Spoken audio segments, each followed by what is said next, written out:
আসসালামু আলাইকুম সুপ্রিয় দর্শক, আপনাদের ভালোবাসায় আসলাম এক অসহায় মেয়ের কাছে। আমরা শুনবো তার জীবন কাহিনী। আসসালামু আলাইকুম। ওয়ালাইকুম আসসালাম। আপু, তুমি কেমন আছো? ভালো আছি ভাইয়া। তোমার ফ্যামিলির সবাই কেমন আছে? ভালো আছি। আচ্ছা, এর আগেও ভিডিও করছিলাম, এখন থেকে কোনো সাড়া পাইছো? কোনো বাইকে তোমাকে লক করছে বিয়ে করার জন্য? না, কেউ লক করেনি? কেউ নক করে নাই।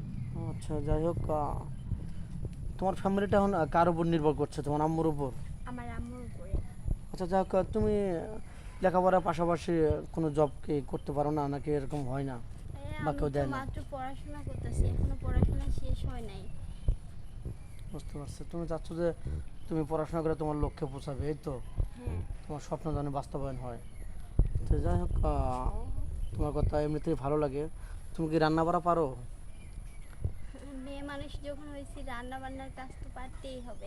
যেমন একটা বিয়ের সাথে হলে তার সংসার আগলে রাখতে হবে, পাকশাক করে খাওয়াইতে একটা হবে। মেয়ে মানুষের একটা সংসারের জন্য রান্নার কাজটা সবার আগে।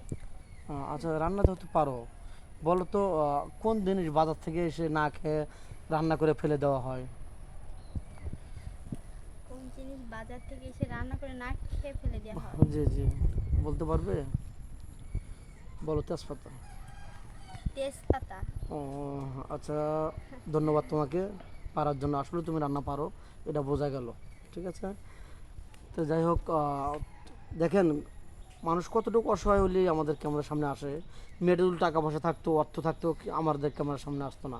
মেয়েটা অনেক সুন্দর, যেমন গোবরে পদ্ম ফুল, এরকমই হচ্ছে। গরিবের মেয়ে, গরিবের ঘরে দেখেন একটা মুক্তোর মালা, এরকম মেয়েটা অনেক সুন্দর মেয়ে, কিন্তু যে টাকার অভাবে বিয়ে হচ্ছে না, বা টাকা পয়সা নেই, পড়াশোনা শেষ করতে পারছে না।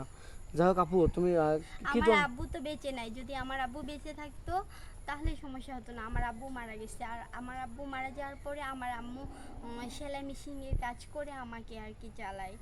তাছাড়া আমার একটা ভাই নাই, ভাই যদি থাকতো তাহলে হেল্প করতো। মেয়েটা দেন কতটুকু অসহায়, ওর বাবা নাই, বড় ভাই নাই, ওর অনেক দুঃখ, দুঃখর শেষ নাই। তা কোনো ভাইজুল দয়া করে তাকে অনুদান করতে চান বা বিয়ে করতে চান, তো মেয়েটা আগেও বলছে তার কোনো নাম্বার নেই বা তার কোনো ফোন নেই, আমাদের নাম্বার দেওয়া থাকবে, কেউ অযথা ফোন কল করবেন না। তুমি তো মুসলমান না?